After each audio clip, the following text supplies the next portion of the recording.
Frank de Boer speelt de bal. Heel goed naar Dennis Bergkamp. Dennis Bergkamp. Dennis Bergkamp neemt de bal aan. Dennis Bergkamp. Dennis Bergkamp. Dennis Bergkamp. Dennis Bergkamp. Dennis Bergkamp. Alexander Arnold para Fabinho. Se le escapa la pelota y va Modric. Va. Señoras y señores, va Modric. Va. Habilita a Vinicius. Va Vinicius. Vino para Benzema.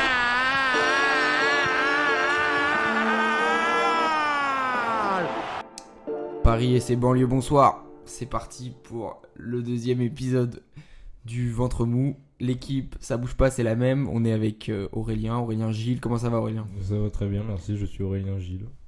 Aujourd'hui, épisode spécial Ligue des Champions. On va pas faire très original, mais pour une fois, il y a une putain d'actu. Pour une fois, on va avoir des choses à dire. On va avoir de l'actu, ça je viens de le dire, du débat, de la preview aussi un peu avant le match de ce soir. Donc, il y a de quoi se régaler, Aurélien. Oui, c'est bien. C'est mieux que la semaine dernière. On avait que des trucs internationaux, dont beaucoup de matchs inintéressants. Là, il y avait vraiment plein de choses qui se sont passées hier. Ouais, et puis on a Lens. Voilà, on a Lens, on a le PSG. Et puis là sérieusement, 5ème journée, on va commencer à réfléchir à qui se qualifie et qui se qualifie pas. Ouais, là, ça commence à être vraiment super intéressant. Les enjeux commencent à être vraiment énormes. Déjà, premier débat. Pour rien vous cacher, il est à peu près 12h30 quand on est en train d'enregistrer. Aurélien, quelle est la bonne recette à faire pour écouter le ventre mou pendant qu'on mange ? Vas-y, dis-nous tout. Moi, je partirais sur des petits spaghettis huile d'olive sans rien d'autre. Ok. Parce que ça ne coûte pas cher. Évidemment. Vous avez le droit aussi d'écouter le podcast, bien sûr, si vous avez 60 ans, vous êtes pété de thunes et votre entreprise est au CAC 40. Mais même si vous avez 60 ans, pâtes, huile d'olive, mais on peut peut-être foutre 1 ou 2 grains de sel là-dedans. Ce qu'on ne peut pas si on est vraiment ruiné. Ouais, ou du gros sel éventuellement qu'on a trouvé au moment des périodes de neige, celui qui est jeté sur la route. Moi, écoutez, ma recette pour aujourd'hui, je vais pas aller sur des classiques, pas de carbo, tout ça. Une petite pépite. Alors, je vous préviens, quand on me la présente, ça a l'air horrible. Et pourtant, quand c'est ma mère qui le fait, c'est très bon. C'est un petit gratin avec de la pomme de terre, du chou, le chou blanc, et crème avec un peu de fromage pour gratiner. Tu peux même rajouter des lardons, éventuellement. Ici, on a un extrémiste vegan qui va donc nous dire que non, mais vous pouvez même rajouter gros lardons si vous l'avez dans votre coffre. Alors, Gros Lardon qui fait des super gratins d'ailleurs lui-même. Je crois qu'ils sont connus à Romans-sur-Isère, les gratins de Gros Lardon. Voilà, exactement. Donc ouais, je vous conseille. Après, vous mettez ça au four et vous vous enculez devant le ventre mou. Bon, écoute, on y va ? C'est parti ? Allez, bonne chance pour le penalty.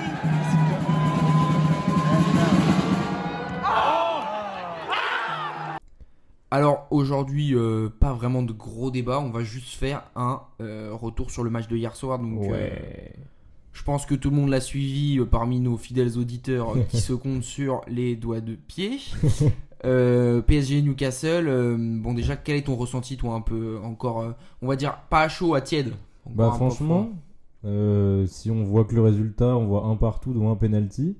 Mais pour moi, c'était un match vraiment super intéressant à suivre et vraiment juste j'ai pris un gros kiff à regarder, en plus avec un stress pas énorme comme je suis pas spécialement fan du PSG, mais il y avait une énorme tension et j'ai trouvé que ça jouait très bien. Les matchs où il y a peu de buts en tant que supporter de Nice, ça te fait kiffer, quoi. Oui, moi j'adore, alors c'est ça, c'est-à-dire que moins il y a de buts, plus je me régale, et là en l'occurrence je me suis régalé, quoi. Alors avant de revenir plus en détail sur le match, il faut quand même, je pense, on en a pas assez parlé de si tu mets pas le péno à la fin, t'as plus ton dessin entre tes mains, t'es quasiment out. Et ça aurait été une pure dinguerie parce que si Newcastle gagne, ils se mettent devant toi avec le goal average particulier favorable. Il suffit qu'ils aient gagné à Dortmund, contre Milan, pardon. Toi, même si tu gagnes contre Dortmund, tu finis 3ème. Donc là, déjà, tu te mets bien, t'es sûr de finir dans les 3 mathématiquement. Qui plus est, et puis tu joues ta qualif, ton destin entre tes mains, tu vas jouer Dortmund. Oui, c'est ça, c'est-à-dire que là, au moins ils ont encore la possibilité de faire quelque chose.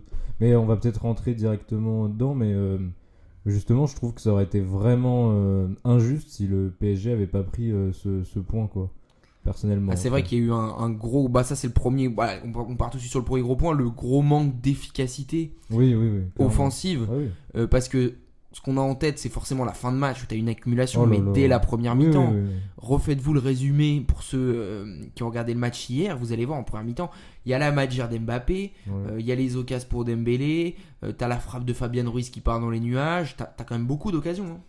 Bah oui, et puis après, bon, ça c'est vraiment le truc énorme, mais ça arrive, ça augmente de folie avec l'entrée de Barcola qui est.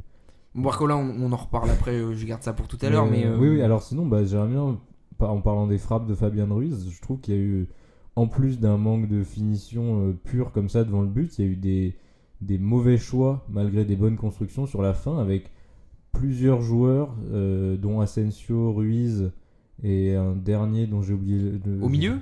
Oui, au milieu, qui ont tenté des frappes. Alors ouais, Asensio il a Non, forcé, il y a eu Ruiz. Qui est-ce que j'ai vu tenter? Kanguinli, il a pas trop. Kanguinli, non, mais bon, Kanguinli. Vitinha non plus, il a pas trop pris de Non, frappe. non, mais j'ai trouvé que c'était vraiment. Ouais, sur la fin, c'est compliqué, c'est pas tu les sens trucs que c'est qu'on fait, quoi. désorganisé. Pourtant, moi, les frappes de loin, c'est quelque chose que j'apprécie. Mais là, c'est vrai que sur la fin, Moi, Asensio, 2-3 fois, Moi, sérieux, j'ai quoi. pas, ça, j'ai eu vraiment du mal, je trouvais ça vraiment bête. Et je trouvais surtout dommage, en fait, que après des belles constructions comme ça, de vouloir se précipiter avec des frappes comme ça. Parce que vraiment c'est dommage. vrai que on va reparler de l'arbitrage après, mais sur l'ensemble du match, clairement, le PSG domine. Après, il y a un élément dont il faut qu'on parle, enfin, c'est que, pas qu'il faut qu'on parle, mais qu'il faut avoir en tête, c'est que Newcastle avait énormément de blessés. Sur le banc, ils ont personne. C'est pour ça qu'ils font pas de changement, les mecs, ils sont cuits C'est sur la sûr, fin. c'est sûr. Donc certes, ils jouent dans leurs 40 mètres sur la deuxième mi-temps, mais en même temps, voilà, c'est le foot aussi.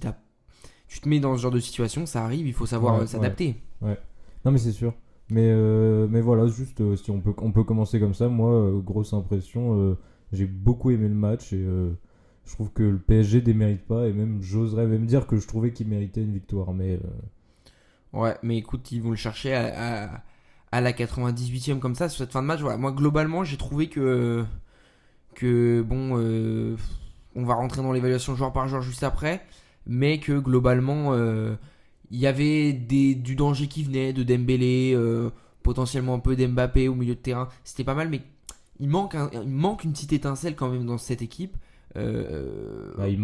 pour moi, il manque très simplement d'un finisseur. Il y a en fait. Zaïre Emery qui était pas là. C'est con parce que c'est toujours un truc un peu, ça fait un peu pas très réfléchi, mais je trouve vraiment que il y a un gros trou en fait. Bah, t'as quand même Gonzalo Ramos sur le banc, tu le Oui, fais pas mais jouer. parce Moi, que- Randall, je l'aime bien, mais depuis le début Non, de l'année, non. c'est pas possible. En fait, le truc c'est que Mbappé ne joue plus neuf puisqu'il veut se mettre, ce qu'il Ce a qui est fait bien bien, d'ailleurs. en position d'organisateur un peu.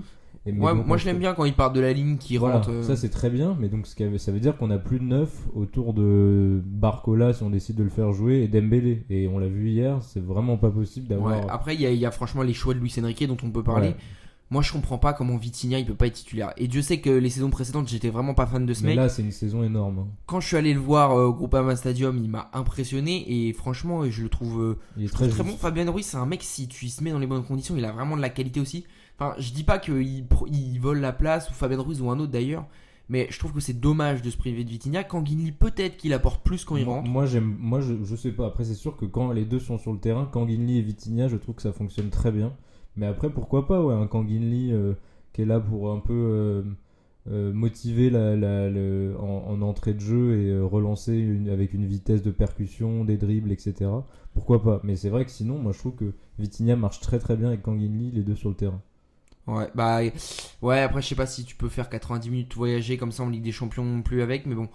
Après il y a le cas de la défense aussi. Moi j'ai pas compris Danilo. Alors Danilo, je l'aime bien, c'est un bon soldat, mais qu'est-ce qu'il vient faire sur ce match? Enfin, si Marquinhos il est pas là, le cas échéant, pour moi tu dois refaire passer Lucas Hernandez et tu mets Mukiele. Mukiele il a été bon sur les derniers matchs contre Monaco, tout ça. Je sais pas ce qu'avait en tête Luis Après, Enrique, Danilo mais a ce truc l'année dernière notamment, il faisait partie des rares mecs à avoir gardé un niveau constant dans les matchs importants, et il y a peut-être cette idée là, tu vois, que de garder ce genre de mec après. ouais, pour moi, un des problèmes sur ce match, c'est que quand la balle elle part, que ce soit Donnarumma, dont on va parler juste après, et de ces deux centraux, ça met trop de temps à ressortir. Ouais. C'est trop lent les Oui, trois, ça il n'y a manque pas d'un assez de relanceur, vitesse. C'est pas juste dans la qualité, pour moi, c'est dans la vitesse d'exécution qu'il y a un problème.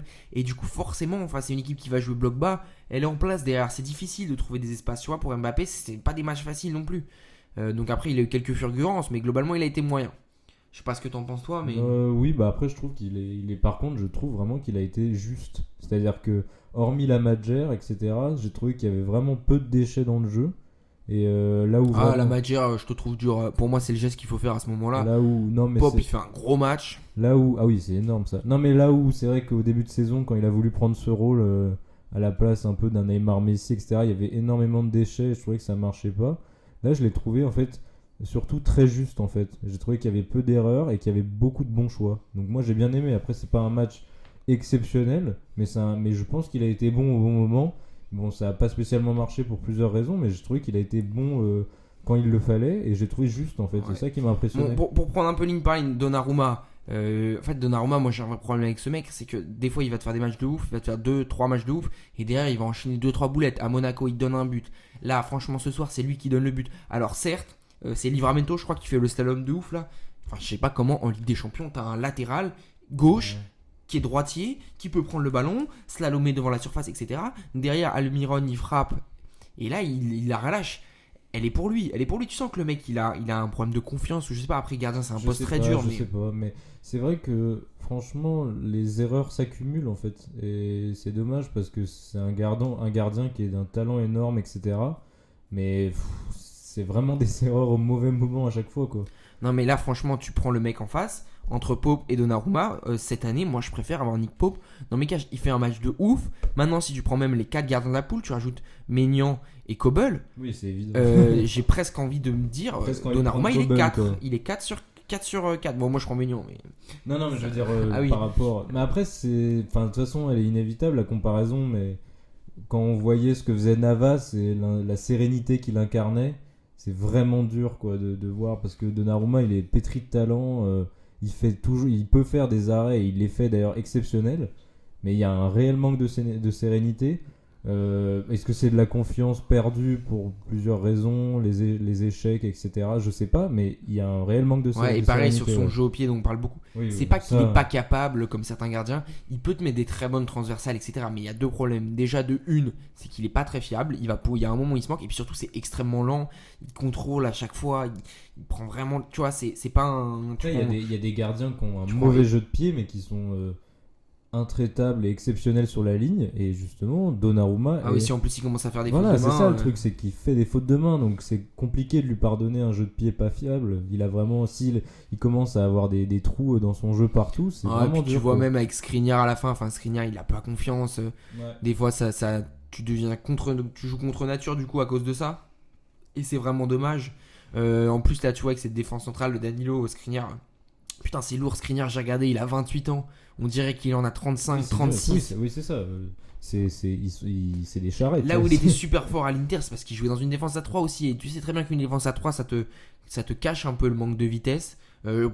Par expérience, en étant un joueur pas très rapide et en ayant déjà joué dans des défenses à 3, effectivement, quand t'es pas très rapide, c'est confort. Maintenant, là, c'est difficile. Franchement, même Hakimi, bon, il fait un bon match, mais je trouve que c'est pas le grand Hakimi non plus. Donc moi, derrière, j'ai derrière, été c'est pas fasciné, top. non. au milieu, Ugarte, il avait fait un très gros début de saison. C'est moins bien. Là, c'est dur. Hein. C'est dur, ouais. Je trouve ça dur. C'est ouais. moins bien. Il est pas mauvais, hein, attention. Hein. C'est moins bien. Et puis devant lui, donc Fabien Ruiz, Kanguini, c'est pas mal. Moi, Kanguini, j'ai vraiment bien aimé. Hein. Après, tu peux pas le considérer comme ton facteur X et attendre qu'il te fasse la différence, tu vois. Mais Tu peux parce pas faire que reposer le jeu sur lui. On lui demande pas ça normalement, c'est ça le problème. C'est qu'on n'est pas censé demander ça à Kanguini. Et t'as l'impression qu'on demande à n'importe quel joueur maintenant parce qu'il n'y a pas de fondation en fait. Ouais. Mais il devrait pas, non? Et puis bon, Dembélé, il y a du déchet, mais souvent c'est comme lui sa part. Pour moi, le fantôme sur ce match, c'est Kolo Muani devant, encore une fois. Et Ouais. bon, on va lui laisser du temps, mais c'est peut-être pas un jeu qui lui correspond, etc. C'est Mais peut-être pour pas, l'instant, c'est peut-être pas il le est neuf décevant. dont le Faut P- pas l'enterrer non plus. Non, mais c'est peut-être pas le neuf dont le PSG avait besoin. Mais un joueur de talent, ça peut toujours s'avérer utile. Et le jeu peut et aussi de l'équipe peut évoluer avec lui, etc. Donc il a énormément de talent, donc pourquoi pas. Mais à l'heure actuelle, je pense pas que ce soit le neuf. Ouais. Et puis Dont le jeu- juste dont le avant jeu peut jouer, d'ouvrir le cas Barcola, parce qu'il faut en parler, les changements de Luis Enrique. Enfin, le changement, t'as Asensio qui rentre à la 85e. Non, c'est Ramos qui rentre à la 85e, Asensio juste avant. Oui, Enfin, parce qu'il y a- on y c'est comprend- Asensio qui On n'y sort pour comprend un peu rien. Et Kanganini, puis ouais. comme tu sors Kolo Muani pour Barcola, si je dis pas de conneries, Oui, c'est ça. franchement, pour moi, ça n'a pas de sens. Parce que ça veut dire que tu te prives de faire rentrer Ramos. Parce que si tu fais rentrer Ramos, ça veut dire que tu fais sortir Dembélé ou Mbappé. Et tu sais que c'est compliqué. Donc, faire rentrer Barcola si tôt, c'était vraiment bizarre. C'est bizarre. Vraiment bizarre. Non, c'est bizarre. Et je sais pas si l'équipe avait besoin de ça. Après, l'histoire aurait été différente si Barcola avait mis ses buts. Mais il est pas censé faire ça. Et surtout, moi, le problème de Barcola, c'est que je pense qu'il peut être très bon dans le domaine qu'il maîtrise. Mais là, il a été cherché plusieurs fois par Dembélé et Mbappé qui faisaient des passes en plein centre et où il était littéralement pas là. C'est-à-dire que moi, je me rappelle d'une occasion assez tard dans le match, je dirais 60e, 70e, où Dembélé fait un très bon taf de son côté droit, fait un centre à ras de terre pile au point de penalty, là où n'importe quel neuf de métier, Ramos sûrement aurait pu la prendre au moins. Barcola était juste pas présent en fait. En plus d'un problème de finition, il y a je pense un problème de placement en fait, parce qu'il connaît pas ce rôle et on lui a limite demandé d'être neuf sur le match quoi. Ouais, non, mais franchement, Barcola, moi je suis pas dans l'anti-Barcola, hein, même si, comme vous savez, je suis supporter lyonnais. Après 50 millions, on l'a très bien vendu, mais on n'est pas là pour parler de Lyon, c'est pas le débat. Ce qui est sûr, c'est que franchement, il y a des trucs, c'est pas possible. Nick Pope, il fait un arrêt de ouf, mais tu la rates. Ensuite, juste derrière, tu mets l'espèce de plat du pied dans le petit filet, la tête sur la fin, il l'envoie dans les nuages. Et je sais que elle est pas facile, hein. Mais franchement, c'est pas possible. Je vais pas rentrer dans du Riolo avec son histoire de petit agneau ou quoi là pour dire qu'il devrait aller jouer en Youth League. C'est pas le cas. Maintenant, c'est pas un joueur qui va te faire la différence en Ligue des Champions.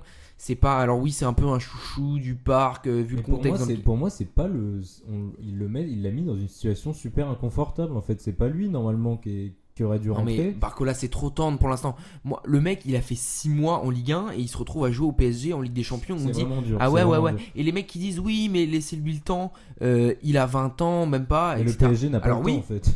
Non, mais surtout, on peut prendre en compte le fait qu'il ait 20 ans. Il faut le prendre en compte. Maintenant, t'as fait le choix de venir au PSG pour jouer la Ligue des Champions. Bah, tu dois être jugé comme un mec qui joue la Ligue des Champions. Si tu voulais vraiment qu'on te laisse tranquille, qu'on ne critique pas, etc., fallait rester à Lyon, fallait aller à Reims, fallait aller je sais pas où. Mais si tu vas au PSG, t'assumes. C'est toujours pareil. Tu peux pas dire se cacher devant le fait qu'il est 19 ans. Tu le prends en compte dans ta critique et dans ta réflexion.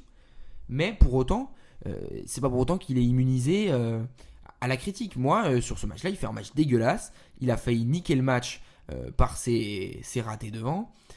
Il l'a niqué, hein, pour moi. Il l'a niqué. Non, quand même pas. Honnêtement, je pense, moi, qu'il y a vraiment des occasions où le PSG pouvait littéralement tuer le match. Hein. Moi, je pense qu'il y avait la victoire potentielle du PSG. Ouais, mais après, si t'égalises, est-ce que tu pousses autant pour aller chercher la victoire? Tu vois ce que je veux dire? On peut pas réécrire l'histoire. Mais pour moi, c'est vraiment con. Et après, bon, qu'est-ce que tu veux? Moi, ce qui est sûr, c'est que j'enterre pas Barcola pour autant. Je pense pas qu'il va non plus devenir comme Ekitike, tu vois.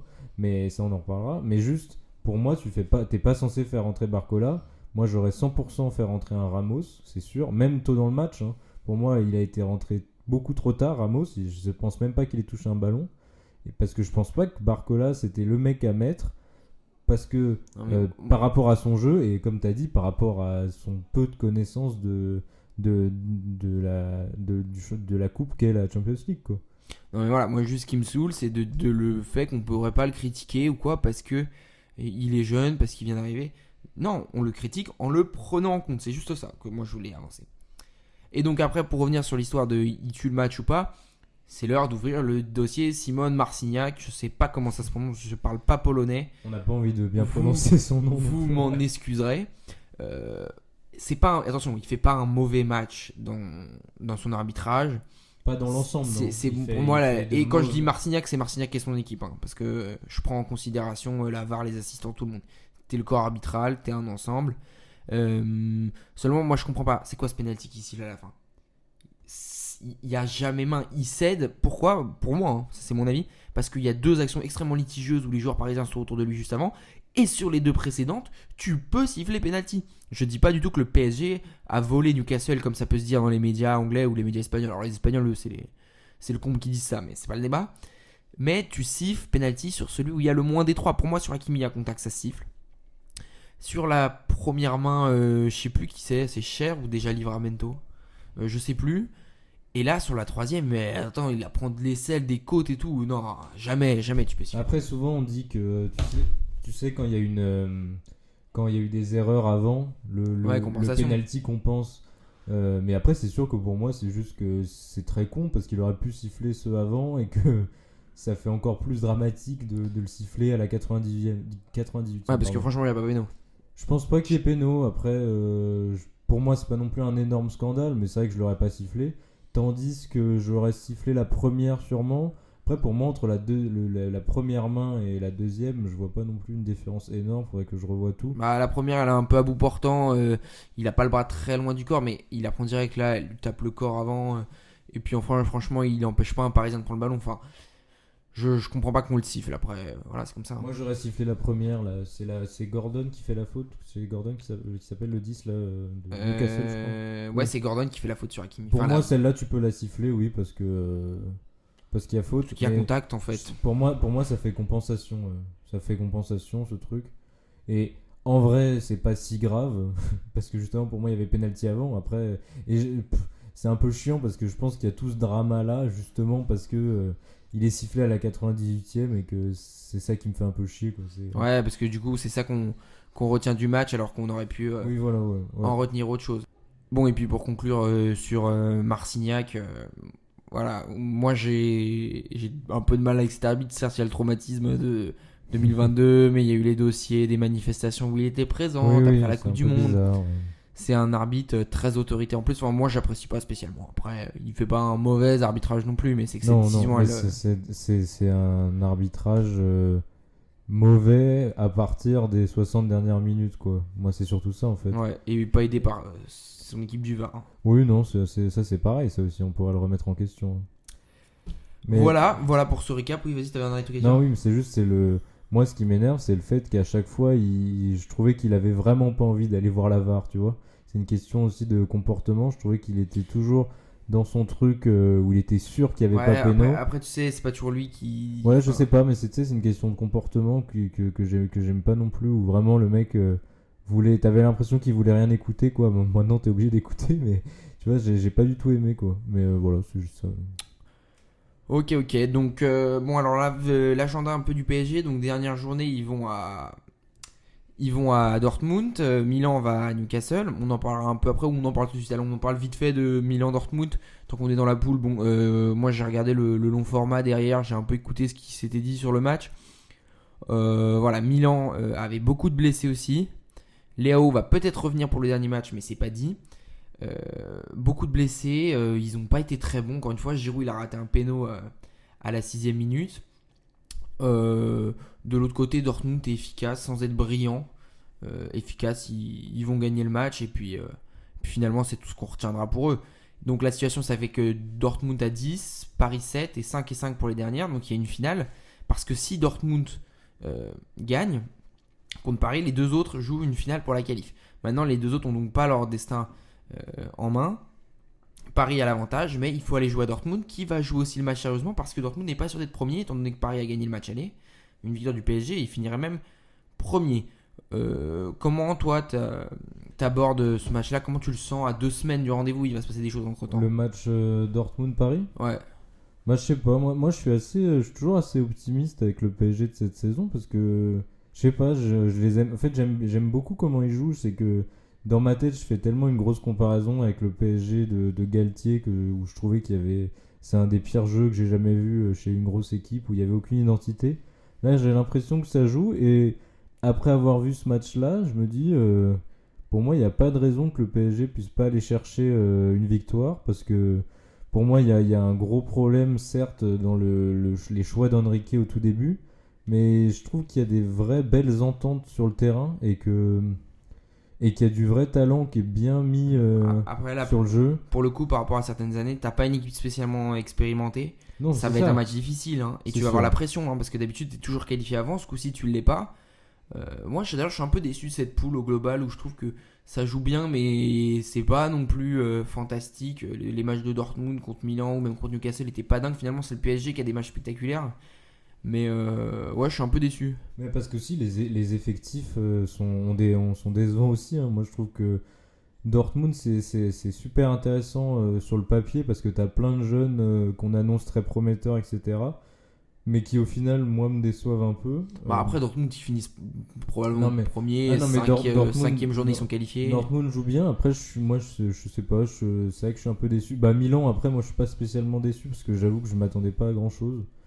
Et si, bah, moi, Newcastle, je pensais vraiment qu'ils allaient se faire dérouiller. Et puis, ça montre quelque chose. Après, ils sont vraiment, malheureusement, ils ont tellement pas de banc qu'ils sont un peu obligés de jouer. Ouais, mais jouer là, plus. ils avaient 10 absents, donc 4 titulaires. Donc, c'est Tu prends dur. les Dan Burn. Oui, non, mais moi, je tu trouve, prends, je trouve ça dommage pour Newcastle parce que franchement, je trouve qu'ils Parce que ont franchement, bien, sur ce match-là, Almiron, il m'a bien plu. Livramento aussi. ouais. Trippier, c'est solide, hein, Trippier. À droite, Nick Pope, bien sûr, on en a parlé. Même Shirley Sols, c'était finalement assez solide. Et une équipe avec de la qualité, je les vois pas faire. Après, s'ils vont en Ligue Europa, ils peuvent être pas mal. Mais on dit toujours ça des clubs Ouais, anglais, ils c'est font jamais sûr. rien parce que la Ligue Europa, c'est pas leur priorité. Oui, ils s'en fichent un peu. Mais non, mais je trouve que Newcastle, c'est dommage parce que, enfin, c'est pas si dommage que ça. Je trouve qu'ils ont bien relevé le défi de la Champions League. Et, Ah oui, ça, ils ont pas à pourquoi rougir pas. dans leur Après, parcours. par hein. contre, oui, moi, c'est Milan. Je sais pas, j'attendais pas grand chose. Et c'est vrai que je trouve que c'est pas bien du tout. Après, ils doivent gérer avec les absents, etc. Tu te rends compte, si ça se trouve, ils vont se qualifier. Hein. Il y a un scénario peu probable, mais il y a un Oui, scénario après, qui- oui, il y a un scénario où ils finissent en finale, quoi. Mais ouais, non. C'est vrai que c'est une poule pas folle. Mais pour revenir au PSG, malgré le manque d'expérience, moi, je m'attends toujours à une bonne surprise et je serais pas mécontent d'ailleurs. Je trouve que le jeu affiché est cool et que si tu veux, c'est une question de jour, quoi. Ouais, mais S'ils sont décidés d'être en forme, c'est ils ce jouent que bien, je me quoi. suis dit à la 90e quand il y avait encore 1-0 pour Newcastle, qu'ils avaient plus leur destin entre leurs mains si le score bougeait pas. C'était à l'heure où on se parle, le PSG est favori pour remporter la Ligue Europa. Parce que s'ils vont en Ligue Europa, le PSG, ils vont peut-être la gagner leur Coupe d'Europe. Moi, je trouverais ça vraiment dommage parce Oui, que non. tu vois, autant Sérieusement, oui. les années, c'était vraiment, je m'en foutais complètement. Je veux dire, moi, les 2 années Galtier m'ont traumatisé. Avoir des joueurs comme ça et aussi mal gérés au football, quoi. Ils jouaient mal au foot, en fait. Il n'y avait aucune idée. Là, je trouve que ce serait dommage que ça aille pas loin. Après, voilà, il y a un manque d'expérience fou, mais il faut absolument pas tout faire péter l'effectif ou quoi que ce soit. Je trouve que là, on est sur un projet qu'il faut Qui est prolonger intéressant. sur quelques années. Et je trouve qu'il y a vraiment des flashs super intéressants avec des joueurs qui se révèlent vraiment, Vitinha, Kangin, etc. Moi, Dembélé, j'y crois pas mal. Je trouve que j'aimerais qu'Mbappé reste. En fait, maintenant, au final, je trouve qu'il est vraiment bien. Et voilà, après, il y a des joueurs qui déçoivent, mais bon, ça, c'est dans tous les projets.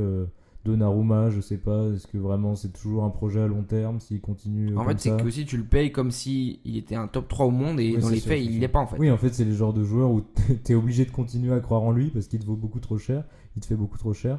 Mais oui, non, mais moi, je vois le PSG, pourquoi pas, ouais, s'imposer parce que je trouve que ça propose des trucs intéressants et que c'est qui tout double toujours là, mais ouais, j'y crois pas mal. Et puis après, Dortmund, ils ont l'habitude, hein, maintenant, c'est un effectif qui connaît la Champions League et qui se débrouille super bien dans cette poule. C'est-à-dire que même les jeunes connaissent bien le championnat, enfin la coupe, etc. Mm.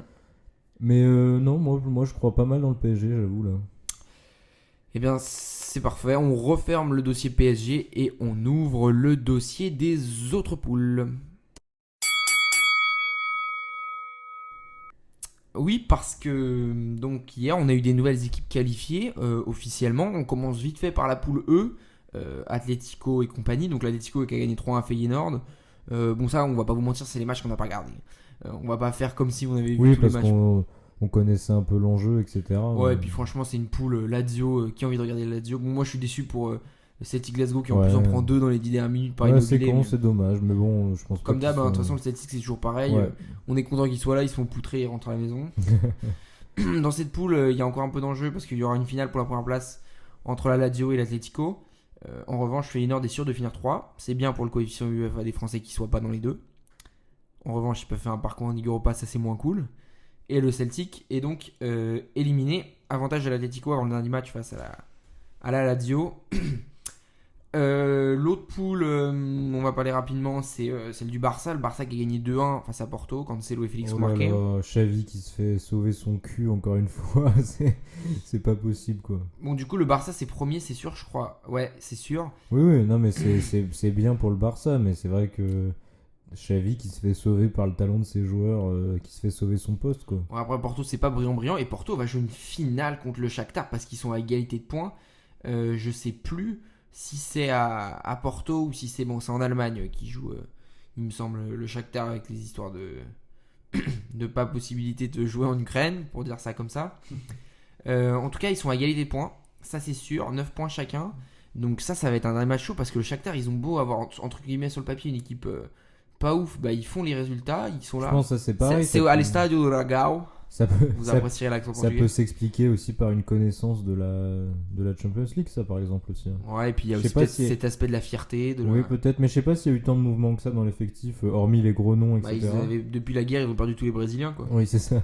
Mais je sais pas, je pense qu'il y a certains. J'avoue que je connais pas spécialement l'effectif du Shakhtar, mais. Il y a une connaissance. Des de noms ces- que t'as peut-être, t'as Stepanenko, qui est un habitué de la sélection ukrainienne, t'as Sikan, qui avait brillé avec les espoirs de l'Ukraine, pareil, mais non, globalement. Après, c'est une institution aussi qui connaît Oui, plus, ils ont- plus que l'effectif en lui-même. Ouais, mais donc, c'est assez surprenant pour moi de les voir à ce niveau-là. Après, tu vois, ils gagnent contre Antwerp Play 2 fois et puis ils ont tapé une fois le Barça. Ils ont perdu le match aller contre Porto, donc le match nul suffira pas. Il faut gagner pour eux. À Porto, ce sera pas facile. Avantage ça quand même sera pas facile, aux non, Portugais, mais ça va nous faire une pourquoi dernière pas, journée un très intéressante un dans match ce cool groupe à H. regarder, oui, étonnant. Et puis le dernier groupe dont on n'a pas parlé, c'est le groupe G.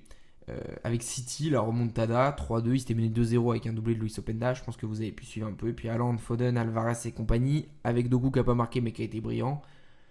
City, comme d'hab, il retourne. De toute façon, City, c'est toujours la même. Ils ont une poule de merde, un huitième de merde, et à partir des quarts, on commence à voir un adversaire coriace. Ils prennent la première place, mais tu sais qu'hier, si au moment où ils perdaient, ils étaient deuxième. C'est fou, Et alors ça. là, l'équipe à ne pas prendre du chapeau 2, ça aurait été City. Mais bon, là, ils passent premier. Là, Faudrait faire c'est une tour qui est prise, parler hein. plus longuement de ce début de saison de City quand même. Ça sera l'occasion d'un débat prochainement sur le ventre mou. Et donc les Young Boys qui sont assurés de finir 3ème et Belgrade 4ème. En plus, comme les matchs de Belgrade, c'est les matchs de Belgrade non, c'est les matchs des Young Boys qui sont pas retransmis. Je crois qu'il y a ça, il y a une histoire avec Beansport. Donc vraiment, ces matchs-là, personne n'est au courant, hein, dans Ouais, le c'est plus dommage. grand anonymat. C'est dommage en plus. Ouais, surtout que moi j'aime bien regarder les résumés comme ça des clubs qu'on a moins l'habitude de voir. Bon, voilà. Les Young Boys en Ligue Europa, c'est Les bien pour Young eux. Boys, l'ancien club de Guillaume O'Haraud d'ailleurs. J'y pense parce qu'il a fait un message pour le PSG sur Twitter. J'aime beaucoup Guillaume O'Haraud. Ouais, voilà. Je sais pas pourquoi, mais j'aime bien. Et c'était le petit kiff. Et puis dernier mot sur les matchs d'hier, ça c'était France-Mali en U17, la France qualifiée Ouais. pour la finale. J'ai pu regarder le match, les privilèges d'être à l'université, ça fait que tu peux regarder les matchs quand tu veux. Écoute, le Mali était très fort, hein. Franchement ils étaient C'est drôle, très ça. très bons. C'est drôle, mais c'est ce que je disais la dernière fois, c'est que c'est des compétitions de cet âge-là où on voit des. Bon, le Mali en l'occurrence, ça va, mais c'est des pays qui sont pas spécialement présents à l'international chez les seniors, mais en général, et où on peut vraiment voir des joueurs Ouais, intéressants qui t'as peuvent quand avoir même une génération qui monte, hein. Ouais, c'est ça qui est. Moi, Comme c'est les ça que Ouzbeks, j'adore. les Oui, Ouzbeks. c'est ce que la dernière fois, j'étais pas du tout au courant. Je vois que l'Ouzbékistan fait un beau trou dans la compétition et je trouve ça super Ouais, intéressant. Ça même permet- en Coupe du Monde du vin, ils avaient performé. Donc c'est cool, ça permet de voir des nations qui émergent dans le foot, etc. Et des vraies pépites qui sortent de nulle part. Donc moi, c'est ça que je trouve intéressant. Après, dans le jeu, j'ai pas suivi ce match-là, mais je trouve que c'est pourquoi pas jeter un œil sur les compétitions comme ça. Notamment, moi, je trouve sur les petits pays, c'est toujours plus intéressant. Ouais, franchement, je pense que le Mali, pour avoir eu pas mal de matchs de la compétition, c'était l'équipe la plus forte. Maintenant, ils prennent aussi sur des faits de jeu, hein, ils prennent un rouge et 2 coups francs dans la foulée. Donc, t'es out, ils tapent la barre aussi sur la dernière action à 10 contre 11. Tant mieux pour nos Français, qui ont pris qu'un seul but de la compétition, qui vont aller jouer les Allemands qui ont sorti les Argentins. La finale, il me semble que c'est samedi, mais alors là, je t'avoue que je suis pas sûr du tout de mon coup. En tout cas, c'est le matin, parce que c'est en Indonésie, si je dis pas de conneries. Ça serait bien de la gagner, de ramener une Coupe du Monde. On n'a pas eu celle chez les seniors, on aura peut-être celle-là. Donc ouais, on va supporter les petits loulous à 13h samedi, c'est bien ça. Voilà pour le topo de ce qui s'est passé hier. Et maintenant, on va se projeter sur ce qui va se passer ce soir. Alba inside. It's Messi! Oh, again! The medicine man arrives and sinks his flaming spear! Eh ben écoutez, c'est le grand jour pour Lens Ouais. qui va à l'Emirates après avoir tapé les Gunners à Bollaert.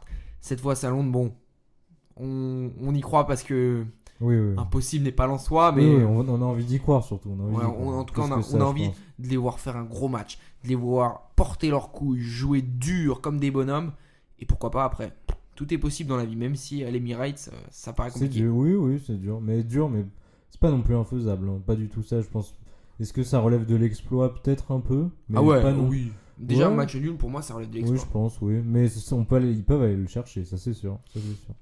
C'est dans leur corde, en tout cas. J'y crois, en tout cas, parce que ce serait bien de ramener un point s'ils veulent finir dans les deux, quand même.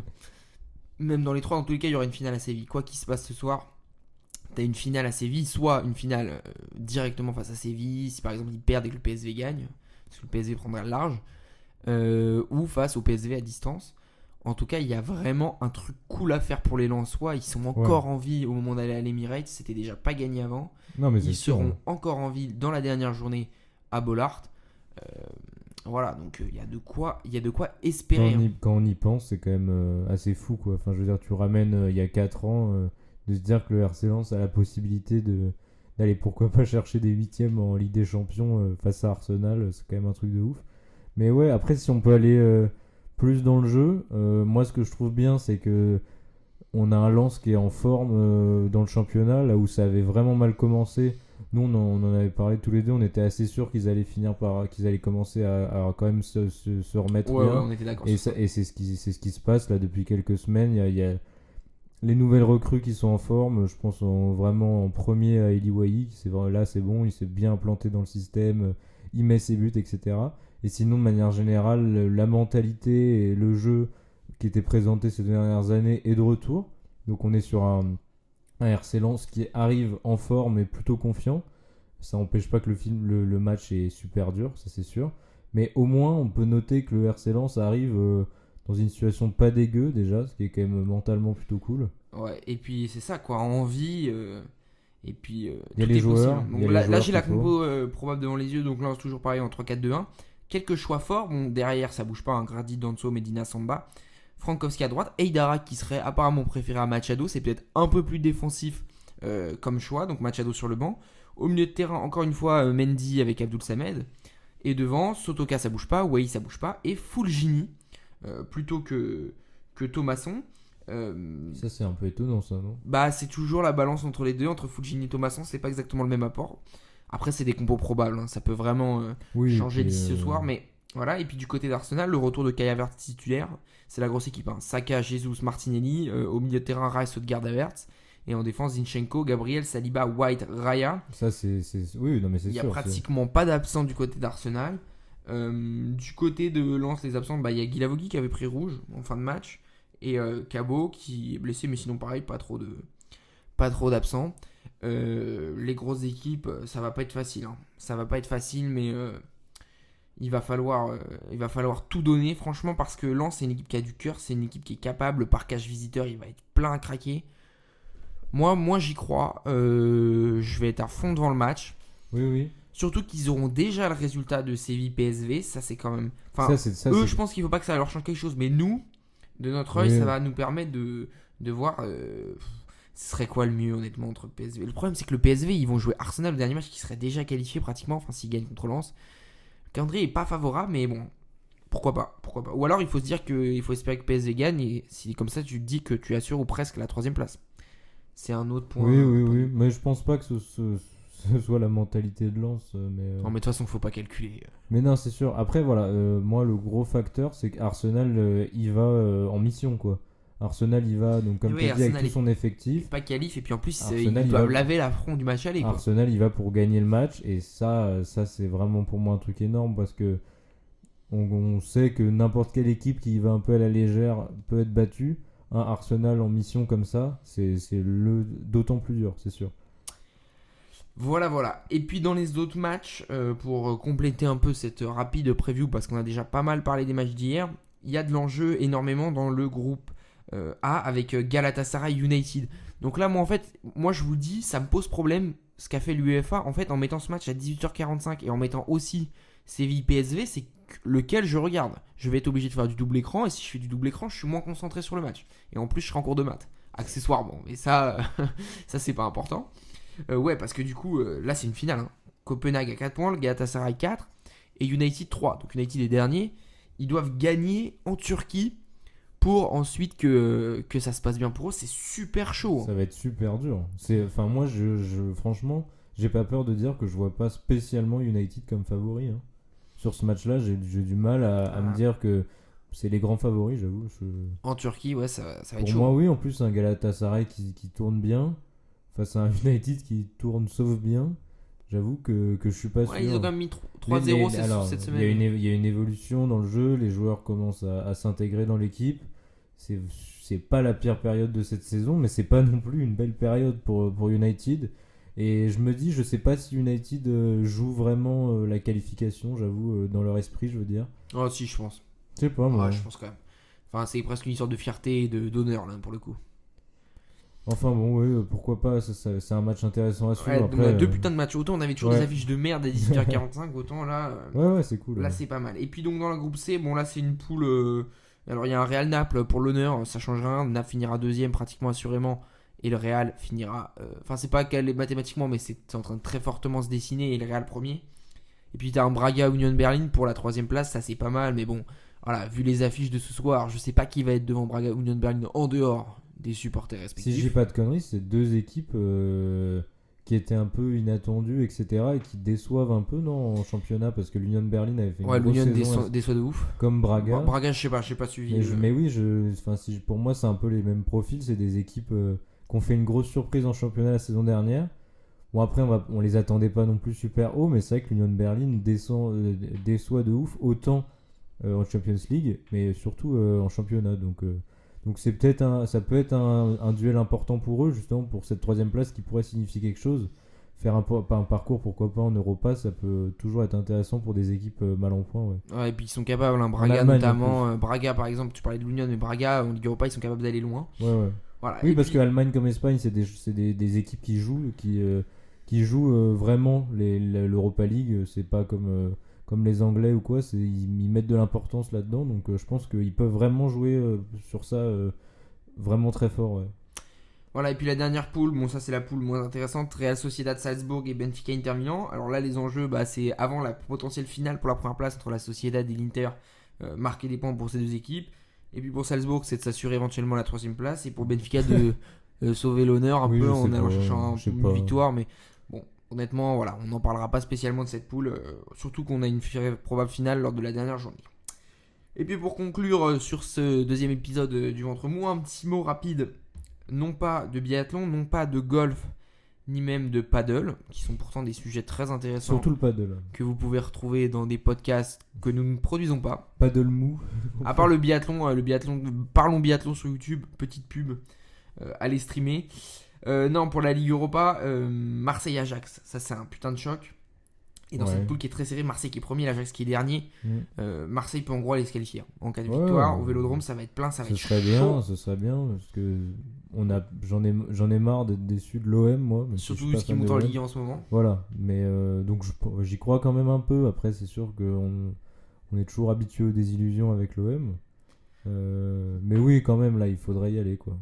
Il y aura Maccabi Haifa Rennes qui va jouer à Budapest parce que bon, en ce moment c'est pas possible de le jouer là où Rennes, joue c'est- Haïfa d'abord pour ne pas citer le nom. Rennes est pareil peut s'assurer ou presque la qualif. En cas de victoire ils sont bien aussi, ils sont premiers. Et puis le dernier match, ça c'est un vrai choc, Toulouse-Union Saint-Gilloise qui est leader du championnat belge. Toulouse a 7 points, la Saint-Gilloise 4, mais attention, une victoire de la Saint-Gilloise et il passerait devant au goal average particulier. En gros là c'est la qualif. Ah, c'est bien ça. Ça joue la qualif. Attention parce qu'il y a aussi Linz qui est en embuscade, donc Toulouse n'est pas assuré d'être dans les 3 et d'être toujours européen à la fin des poules parce qu'il y a aussi les reversés en Conference League.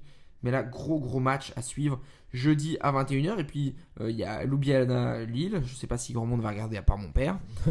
Et encore, je sais pas s'il va regarder, mais je pense. Ça, c'est à 18h45. Et puis le dernier match, c'est Lyon-Chelsea en C5, Citroën C5. C'est pour, c'est un peu de la Citroën. Ouais, c'est sûr. En Citroën C5, donc Lyon-Chelsea pour la finale de la Ligue des clubs. Ligue des nuls. Non, faut respecter. C'est dur. hein. Faut respecter. Voilà pour le programme. Et bah écoute Aurélien, on clôture ce Ouais. deuxième épisode du Ventre Mou. J'espère que ça vous aura plu. En tout cas, nous on Merci. s'est régalé Ouais. à en parler. On s'est régalé. Comme on s'est régalé hier soir et comme on va se régaler ce soir, demain soir, tous les soirs, On espère en tout cas. jusqu'à la mort du football. Et on se dit à la semaine prochaine. Allez, bisous.